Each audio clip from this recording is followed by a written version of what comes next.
तो अगर आप भी अपने घर के अंदर टाइल लगाने का सोच रहे हो तो आपके पास दो ऑप्शन होने वाले हैं। ऑप्शन नंबर 1 कि आप पुराने फ्लोर के ऊपर ही टाइल लगाने वाले हो केमिकल से, या फिर पुराने फ्लोर को उखाड़ के नई टाइल लगाने वाले हैं। अब मार्केट में ऑप्शन तो दोनों हो सकते हैं, लेकिन दिक्कत क्या आती है कि लेवल जो है वो ढंग से नहीं बनता, जिसकी वजह से टाइलों में बेंड आ जाता है। टाइल को लगाए कैसे जिससे उसमें हॉलो साउंड ना आए, ये ना हो कि हम उस पर चल रहे हैं और 4 साल बाद वो टाइल टूट जाए। तो आज की इस वीडियो में मैं आपको स्टेप बाय स्टेप वो टेक्निकल सारे पॉइंट्स बताने वाला हूं कि आपके घर में चाहे नए तरीके से या पुराने फ्लोर के ऊपर टाइल लगाने जा रहे हो तो कौन से स्टेप्स को फॉलो करना है, और वो भी लाइव ऑन साइट। तो आज हम आ गए हैं पारसनाथ एक्सोटिका में, जो है गोल्फ कोर्स रोड पे, जहां पे हम बना रहे हैं इस फ्लैट को, जिसमें इंटीरियर का काम हम कर रहे हैं। तो चलते हैं सीधा फ्लैट के अंदर और जानते हैं अपना स्टेप 1, दैट इज लेवलिंग। तो सबसे पहले जो डिसाइड करना होता है वो डिसाइड ये करना होता है कि आपके घर में लेवल कैसे मेंटेन करना है। वो होता है ना कि जैसे बाथरूम में टाइल जैसे नीचे रखनी है या ऊपर रखनी है। अभी जो मैं सारी बात बताऊंगा वो बताऊंगा कि हम टाइल को उखाड़ के नई तरीके से अगर टाइल लगाने जा रहे हैं।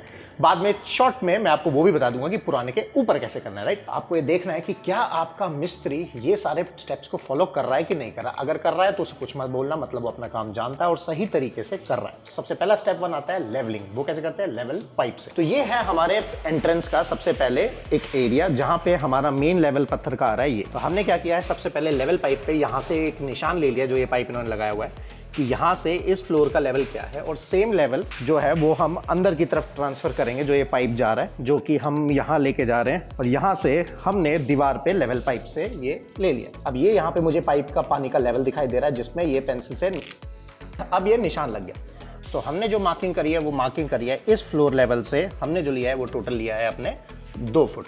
अब हम चेक करेंगे कि अंदर भी 2 फुट है या नहीं। यहाँ जो लेवल है वो एग्जैक्ट हमारा 2 फुट पे है, मतलब कि हमारा ये वाले फ्लोर का लेवल और अंदर वाले फ्लोर में जो हमने टाइल लगाई है, मतलब कि लेवल मैच है, और उससे हमने अपने फ्लोर को मैच करा लिया है। अब यहाँ पे आपको इस तरीके से आपको क्या करना है कि सारी जगह ऐसे टाइल का बेस हर जगह पूरे घर के अंदर फैला के लगा लेना है। इससे हमें पता लग जाएगा कि जो सारी टाइलें हैं वो हमारी लेवल में लगेंगी और हर जगह एक एक लेवल सिक्योर हो जाएगा। तो स्टेप 1 में हमने मेन लेवल को उतार लिया। स्टेप 2 में हमने ये बूंदा फिक्स कर लिया पूरे घर के अंदर, जो बाहर के लेवल से एकदम सेम है। अब हम स्टेप 3 पे इसमें फंटी से मसाला करेंगे, एक लेयरिंग बिछाएंगे, क्योंकि सीमेंट से लगाने का टाइल का जमाना जा चुका है। तो सबसे पहले हम प्लास्टर करेंगे। अब ये प्लास्टर का लेवल में हमने मार्जिन जो है वो टाइल का ऑलरेडी छोड़ दिया, कि जिससे जब हम टाइल लगाएंगे और जो बाहर का फ्लोर का लेवल है वो सेम हो जाएगा। अब एक चीज का ध्यान रखना कि यहाँ पे जो ये बंदा प्लास्टर करने लग रहा है, इसके अंदर जो रेशो बना है वो रेशो बनाया है हमने मिक्सचर का 1:4 का, या आप चाहो तो 1:5 का बना सकते हो, जिसमें बदरपुर और सीमेंट का यूज हुआ है, सो दैट कि जो हमारा प्लास्टर है वो एकदम स्ट्रॉन्ग रहे। अब आता है यहाँ पे टेक्निकल पॉइंट चेक करने का आपका, कि यार मनीष हमें कैसे पता लगेगा कि जो हमारे यहाँ टाइल लगा रहा है वो एकदम सही लगा रहा है या नहीं। तो यहाँ पे हम करेंगे सूता से एक लेवल चेक, जिससे कि हमें पता लग जाए कि भाई हमारी जो टाइल है वो ढलान में नहीं है, उबड़ खाबड़ नहीं है। वो होता है ना कि हम फर्श पे टेबल लगा देते हैं, और टेबल लगाने से होता क्या है कि वो कभी टेबल ऐसे हिल रही है और ऐसे उठ रही है, ऐसे हिल रही है, ऐसे उठ रही है। तो इसको अब हम करेंगे चेक सूते के लेवल से, जो आपको अपने घर में या हर क्लाइंट को चेक करना चाहिए। तो अब आपको करना क्या है कि ऐसे जो हमने वो 2 फुट का लेवल लिया था मार्क करना है, और ऐसे एक धागा कोने टू कोने को पकड़ लेना है, जैसे कि मैंने यहाँ पे पकड़ा दिया है। अब मैं क्या चेक करूंगा कि मैं मेजरमेंट टेप लेके हर जगह ये चेक करूंगा कि क्या मेरा लेवल पूरी टाइल का सेम है कि नहीं। जैसे कि हमने जो लगाया था वो लगाया था 2 फुट पे, तो यहाँ पे मेरे को एग्जैक्ट मिल रहा है 2 फुट, मतलब कि 1 mm का भी यहाँ मेरे पास फर्क नहीं है। अब मैं आगे जाके चेक कर लेता हूँ कि भैया 2 फुट का मुझे दिख रहा है कि नहीं दिख रहा। तो अब मैं यहाँ पे आगे चेक कर लेता हूँ, और यहाँ पे भी जो मुझे मिल रहा है एग्जैक्ट 2 फुट मिल रहा है, मतलब कि अब मेरे टाइल में कोई भी स्लोप नहीं है, बिल्कुल सीधी टाइल लगी हुई है। अब यहाँ पे कुछ चेक पॉइंट्स क्या कि कहाँ पे स्लोप देना है, कहाँ पे स्लोप नहीं देना है। Drawing room, passage, foyer, bedrooms, इनमें किसी टाइप का स्लोप नहीं देना है। टाइल एकदम 0-0 लेवल पे लगेगी। किचन में चाहो तो 10 mm का ड्रॉप दे सकते हो, मतलब कि जो मेन लेवल की टाइल है उससे एक टाइल नीचे कर सकते हो, या प्लेन भी रख सकते हो। कहाँ पे 10 mm डाउन रखना है वो रखना है आपको सिर्फ और सिर्फ शावर एरिया में। बाकी पूरे घर के फ्लोर का लेवल सेम रहेगा। जैसे ही मैं बाथरूम में एंट्री करूंगा तो जहां जहां पे स्लोप होगा, मतलब जहां पानी जाने वाला है, वहां टाइप का स्लोप देना है।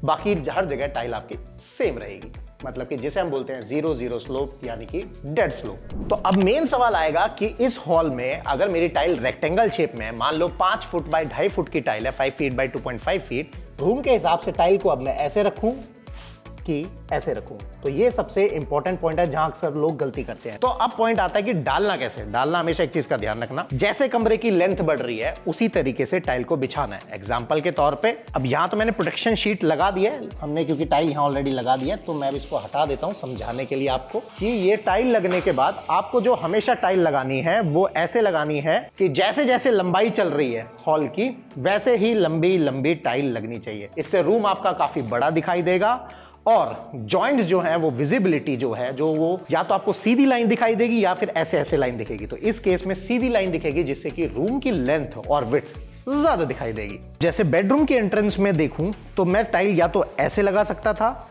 या ऐसे लगा सकता था। तो मैंने टाइल को लगाया ऐसे जिससे कि मुझे रूम की डेप्थ है वो और भी ज्यादा दिखाई देने वाली है, रेदर देन अगर मैं ऐसे लगाता तो यहां मुझे जॉइंट्स ज्यादा दिखाई देते और मेरे रूम की लेंथ छुप जाती। अब बात आती है प्लैंक टाइल की। प्लैंक टाइल में हमेशा आपको डालना है ब्रिक चाल, टाइल से टाइल मिला के, मतलब कि देखोगे तो एक जॉइंट अगर यहां पे है तो दूसरा यहां पे है, तीसरा यहां पे है। तो अब हमें ये तो पता लग गया कि टाइल को लगाना कैसे है, मतलब कि स्टार्टिंग कैसे देनी है। अब दूसरा बड़ा सवाल आएगा कि टाइल को यहां से लगाते हुए इस तरफ जाएं या यहां से लगाते हुए इस तरफ आए या वहां से इधर जाएं या यहां से इधर जाएं। तो इसमें आपको ये देखना है कि टाइल की जो कटिंग आ रही है वो किस तरफ आ रही है। मतलब कि मैंने 4 फुट की टाइल यहां डाली, 4 की यहां डाली, फिर 4 की यहां डाली, तो जो कट पीस है, जो वेस्टेज है, जो स्मॉल पीसेज है वो उस तरफ जाने चाहिए जहां आपका फर्नीचर हो।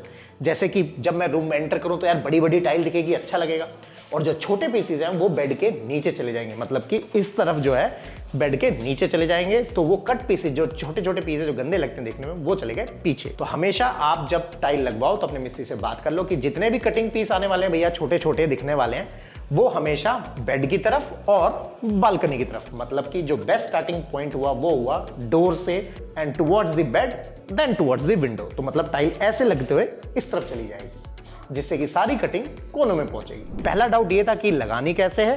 सेकंड डाउट जो आएगा वो ये आएगा कि जो टाइल है उसका साइज डिसाइड कैसे करना है। 5 बाय 2.5 के लिए, 4 बाय 2 के लिए, 8 4 के लिए। तो इसमें आपको ध्यान ये रखना है totally comes up to 2 factors कि एक तो आपके अगर बेडरूम का साइज बड़ा है तभी, या ड्राइंग रूम का साइज बड़ा है तो आपको बड़ी साइज की टाइल लेनी है। हम बड़ी साइज का टाइल क्यों लेते हैं? जिससे कि जॉइंट कम से कम दिखाई दे। लेकिन अगर बेडरूम ही 10 बाय 12 का है तो उसमें बड़ी टाइल लगाओगे तो सारी टाइलें तो बेड के नीचे छुप गई, तो पता कैसे चलेगा कि आपकी बड़ी टाइल है या छोटी टाइल है। तो हमेशा ध्यान रखो अगर बड़ा रूम है, बड़ा एरिया, मतलब कि कम से कम बेडरूम का साइज 15 बाय 12 है या ड्राइंग रूम का साइज करीब 20 बाय 14 के आसपास है, तब आप बड़ी साइज की टाइल लो। जैसे यहां जो टाइल लगी है ये है 5 फुट बाय 2.5 फुट की। तो अगर मैं ध्यान से देखूं तो यहां से एक 2.5 फुट, 2.5 फुट, 2.5 फुट, 2.5 फुट, और यहां पे आके मेरे पास एक टाइल का कट पीस आया है जिसकी आधी टाइल जो बची हुई है वो हमारी उस तरफ यूज हो जाएगी। तो हमने यहां पे टाइल का जो वेस्टेज किया है वो आया है सिर्फ और सिर्फ 4%।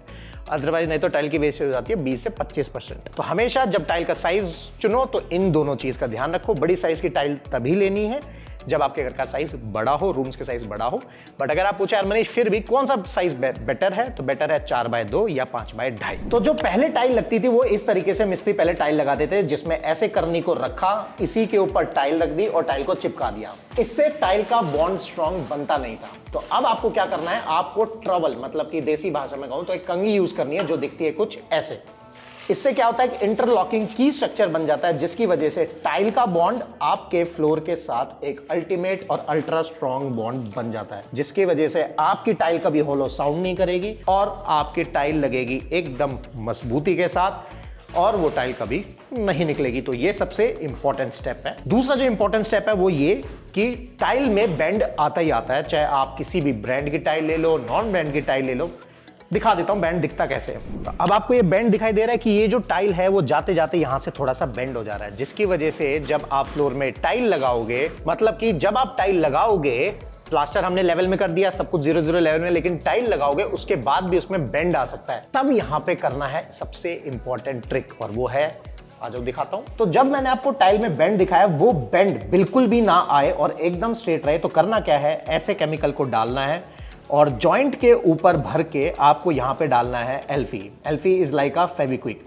इससे क्या है कि जब ये टाइल को प्रेस करेंगे तो जो बेंड है वो टाइल में ऑटोमेटिकली खत्म हो जाएगा और आपके टाइल में जो बेंड है, जो 1 mm 2 mm तक बेंड आ रहा था, वो अब बिल्कुल जीरो हो जाएगा या बिल्कुल हेयर लाइन टाइप का बेंड रह जाएगा, जो आपको देखने में या चलने में कभी फील नहीं होगा। जैसे कि अब देखो वहां पे डाल दिया दोबारा उसने, तो दोनों जॉइंट पे ये एल्फी डाल देनी है, जिसकी वजह से टाइल में बेंड एकदम खत्म हो जाता है।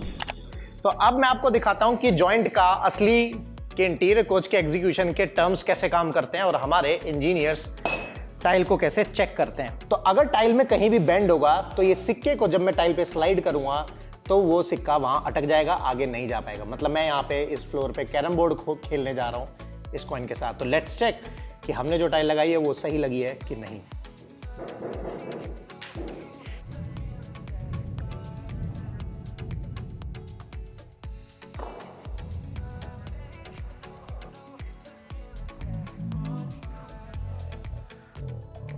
तो ये आपने देखा कि अगर आप अपने घर के अंदर टाइल लगा रहे हो और आपको प्रीमियम लुक चाहिए, तो हमेशा मैं आपको क्या कहता हूँ, टाइल सस्ती खरीदो लेकिन टाइल लगाने वाला बंदा हमेशा अच्छा लो, स्किल्ड लो।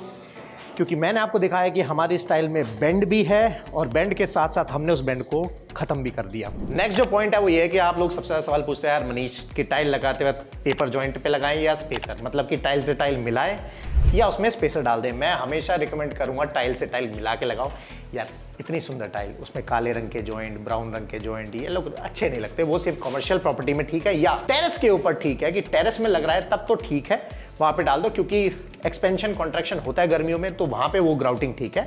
फ्लोर के अंदर जॉइंटर्स डालने की जरूरत नहीं है। बस अब ये टाइल लगने के बाद इसमें ग्राउटिंग हो जाएगी। ग्राउटिंग हमें तब करानी है जब पेंट वगैरह सब खत्म हो जाए, वो होना चाहिए फाइनल स्टेज पे। नहीं तो ग्राउट में अगर काला पड़ गया या कुछ मिल गया मिट्टी वगैरह तो ग्राउट काला पड़ जाएगा।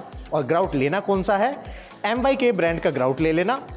पानी नहीं मिलाना है, उसके अंदर मिलाना है हार्डनर, जिसका कोड है 1776। तो आई होप गाइज आप भी अपने घर में टाइल जो है वो इस प्रीमियम क्वालिटी तरीके से लगा पाओगे। फिर से बोल रहा हूँ, मटीरियल सस्ता, लेबर महंगी। तो आपको कौन से टाइल का ब्रांड अच्छा लगता है वो कमेंट करके बताओ, क्योंकि मैं तो भैया अपने घर के लिए अगर टाइल लेने वाला हूँ तो नॉन ब्रांडेड ही लेने वाला हूँ। मुझे ज़्यादा पैसा खर्चा नहीं करना, लेकिन जो टाइल मैं लगवा रहा हूँ वो टाइल मैं लगवा रहा हूँ 49 रुपीज़ पर स्क्वायर फिट में। नॉर्मल जो मार्केट में लगाते हैं 20 से 25 रुपये में, बट यहाँ पे ना बेंड है ना कुछ है। जबकि टाइल लोग लेते हैं 80-90 रुपये वाली, मैंने लिए 60 रुपये वाली। तो और भी ऐसे अमेजिंग क्विक टिप के लिए follow me on Instagram, subscribe कर लेना। और एक डिस्क्लेमर कि अगर आपको इस वीडियो में नॉइज आए तो यार काम चल रहा है, काम रोक नहीं सकते थे, क्योंकि दिवाली से पहले काम को खत्म भी करना है, तो उसके लिए सॉरी।